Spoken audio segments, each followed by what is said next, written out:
भाऊ आपण आमदार प्रताप पाटील चिखलीकर यांचे कट्टर समर्थक होता. गेली अनेक वर्ष तुम्ही त्यांच्यासोबत काम केलं आहे. परंतु अचानक असं काय झाले की तुम्हाला त्यांना सोडून शिवसेनेमध्ये प्रवेश करावा लागला? नाही, ही गोष्ट खरी आहे. गेली 18-20 वर्ष मी आदरणीय चिखलीकर साहेबाकडं एकनिष्ठ त्याचा कार्यकर्ता म्हणून राहिलो.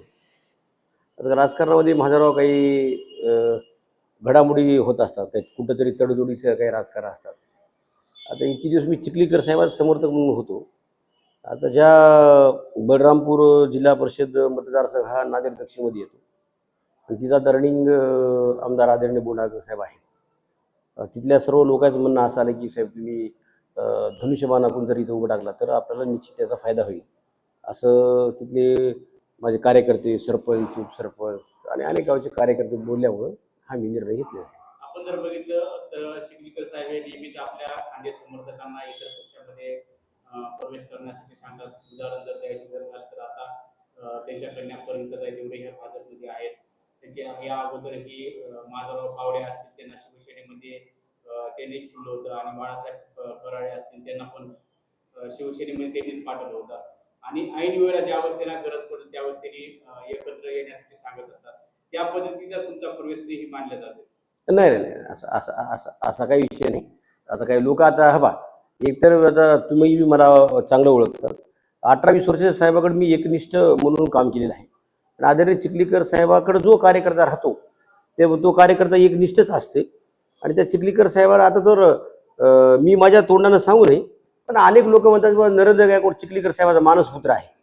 मी एक मागासवर्गीयाचा असून सुद्धा चिखलीकर साहेब मला मानसपुत्र मानत गेले, ही गोष्ट खरी आहे.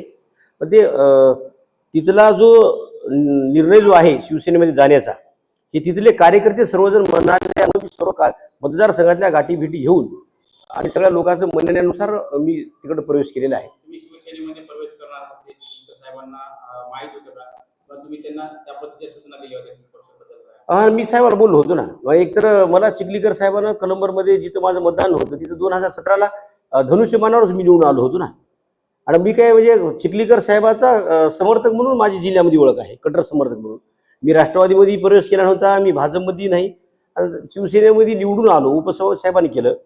आणि हे इथली परिस्थिती लक्षात घेता मी साहेबाला म्हणालो की साहेब असं असं आहे आणि माझी विनंती आहे की मला तुम्ही मला आशीर्वाद द्या तिकडं, आणि मी तिकडं शिवसेनेमध्ये मला प्रवेश करायचा आहे.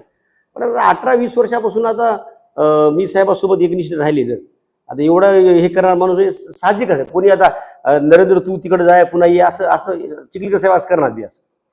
मला त्यांनी उपसभापती केलं हो, आणि त्यांना अचानक सोडून जाण्याचं काही वेदना आहेत का? नाही. आता एकतर मला बी माझं कार्यकर्ते असतील, माझं जीवन असेल. आता त्या बलरामपूर मतदारसंघामध्ये मी 2007ला अल्पशे मतांनी माझा पराभव झाला होता. माझ्या जीवनातली ती पहिली निवडणूक लढवलं होतं मी. आणि त्याच्यामुळे ते आता एसीला जागा सुटल्यानं सर्वजण म्हणून मला बी वाटलं बाबा की येणाऱ्या काळामध्ये माझ्या कार्यकर्त्याचं मतदारसंघाचं बरं होईल, म्हणून मी हा निर्णय घेतलेला आहे.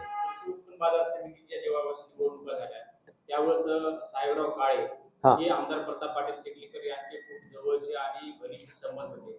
त्यावेळेस त्यांनी बंड केलं आणि विरोधकांकडून त्यांनी त्या ठिकाणी निवडून येण्याचा प्रयत्न केला आणि निवडूनही आले. पुन्हा कालांतराने काही दिवसांमध्ये त्यांनी प्रताप पाटील चिखलीकर यांच्यासोबत आले. असंच काही नरेंद्र गायकवाड? नाही नाही, मी तुम्हाला पुन्हा तेच सांगालो, चिखलीकर साहेबाची शिकवण आहे आणि ती चिखलीकर साहेबाच्या जिथं चिखलीकर साहेब जातात तिथे एकनिष्ठ राहतात. मी बी 18-20 वर्ष मी त्याच्याच शाळेत तिथंच शिकलो, त्याच्या शिकवणी खाली शिकलो, त्याच्या मार्गदर्शनाखाली वाढलो. मी आता शिवसेनेमध्ये आहे म्हणजे शिवसेनेमध्येच, असं तिकडं जाऊन इकडं असा विषय काही नाही. शिवसेना म्हणजे शिवसेना, एकनाथ शिंदे साहेब, आमचे नेते हेमंत भाऊ पाटील असतील, आमदार बोंडाळकर साहेब असतील. राष्ट्रवादी काँग्रेस पक्ष हे महायुतीचा घटक पक्ष आहे. 3 पक्ष एकत्र आहेत. हो. आणि आपण महानगरपालिकेची निवडणूक जर बघितली तर हे राष्ट्रवादी काँग्रेस आणि शिवसेना या दोघांनी एकत्र निवडणूक लढवली. अशी काय वेळ आली की तुम्हाला राष्ट्रवादी काँग्रेसमध्ये सत्तेतला पक्ष आणि सत्तेतला आमदार सोडून नाही, ही गोष्ट खरी आहे. आता हे काय झालंय बा तुम्हाला मी सांगणार. आता इथं काय झालंय, एकतर आता अजितदादा पवारांचा राष्ट्रवादी असेल, भाजप असेल, आमचे शिंदे साहेबांची शिवसेना असेल. आता सत्तेपोटी काही जे लोक आहात ना, आता कोणती लोक कोण्या पक्षात चलित त्याचा अजून 1-2-3 महिन्याला तुम्हाला सुद्धा कळणार नाही. माझं म्हणणं असं होतं, कोणते अनेक बल्लाडे लोक, मी तुम्हाला नाव घेऊ शकणार, आणि तुम्हाला माहिती इतके मोठमोठे लोक जे एकनिष्ठ 40-50 वर्ष एकाच पक्षामध्ये राहिले ते लोक सत्तेसाठी कुठल्याही पक्षामध्ये चले. मी तर सर्वसाधारण ऑटो चालक, मला चिखलीकर साहेबांवर उपसंवाद केलं, मला त्याची ओळख झाली आणि त्याच्यावर मला असं वाटलं की बाबा या ठिकाणी दुसरं कोणी येऊन जागा धरल आणि आपल्याला वेळेवर आपल्याला अन्याय होईल.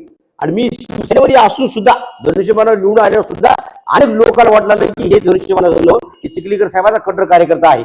दुसरे इकडचं तिकडं कोणते कार्यकर्ते जाऊन कुठं, तर मी आता तिकडं जाऊन एकनिष्ठ मी काम करणार आहे आणि माझी सिनियरिटी वाढवण्यासाठी मी शिवसेनेमध्ये प्रवेश केला आहे. असं एक बोललं जात आहे की नांदेड महानगरपालिकेमध्ये जो काय राष्ट्रवादी काँग्रेस पक्षाचा पराभव झाला, तोच पराभव येणाऱ्या जिल्हा परिषद निवडणुकीलाही कदाचित होऊ शकतो याची चाहूल तुम्हाला लागली आणि तुम्ही शिवसेना पक्ष निवडला. नाही तसं नाही. ज्याच्या मतदारसंघाचे ज्या विधानसभेचे आहेत आमदार, तिथे त्या विधानसभेचे लोक निवडून जातात. आता आदरणीय चिखलीकर साहेब इथं असतील, मुखेड देगलूरचा आमदार तिकडचा असेल, बिलोईचा असेल, ज्याचे त्याला लोक येतीलच ना. आता तसं तर बघायला गेलं तर आता शिवसेनेचे आमचे 2-4 आमदार आहेत. आता हातगाव मध्ये बाबुराव कोळीकर आहेत, उत्तरमध्ये तुमचे बालाजी कल्याणकर आहेत, इकडं दक्षिणमध्ये बोंडागर साहेब आहेत, आमची गटनेते हेमंत पाटील आहेत. तसंच शिवसेनेची जास्त ताकद आहे. शिवसेना राष्ट्रवादी बी तेवढी ताकद आहे, भाजपची बी तेवढी ताकद आहे. ज्याच्या त्याच्या मतदारसंघामध्ये त्या पक्षाचे लोक निवडून येतात.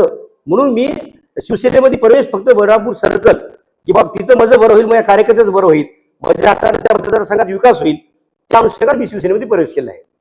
प्रवेश केला, तुमच्यासोबत आणखी काही कार्यकर्ते राष्ट्रवादी काँग्रेस असतील किंवा भाजप असतील, जास्त करून तुमचे राष्ट्रवादी काँग्रेसच्या पक्षामध्ये संबंध असल्यामुळे त्या पक्षातले काही कार्यकर्ते तुम्ही शिवसेनेमध्ये घेणार आहेत का, येणार आहेत का? नाही, मी माझ्या म्हणजे आता त्या दिवशी अनेक जणांचे प्रवेश झाले. तर आता मी ज्या वेळेस आता माझं ध्येय आता एकच बळीरामपूर जिल्हा परिषद, त्याच्यामुळे बळीरामपूर जिल्हा परिषदमध्ये आता झापदा जे काही गावं आहेत त्या गावातल्या लोक जे काही इतरत्र दुसऱ्या कोणत्या पक्षामध्ये असतील त्याच्यामुळे माझा फायदा होईल, त्या अशा लोकांचा मी प्रवेश दक्षिणमध्ये करणार आहे.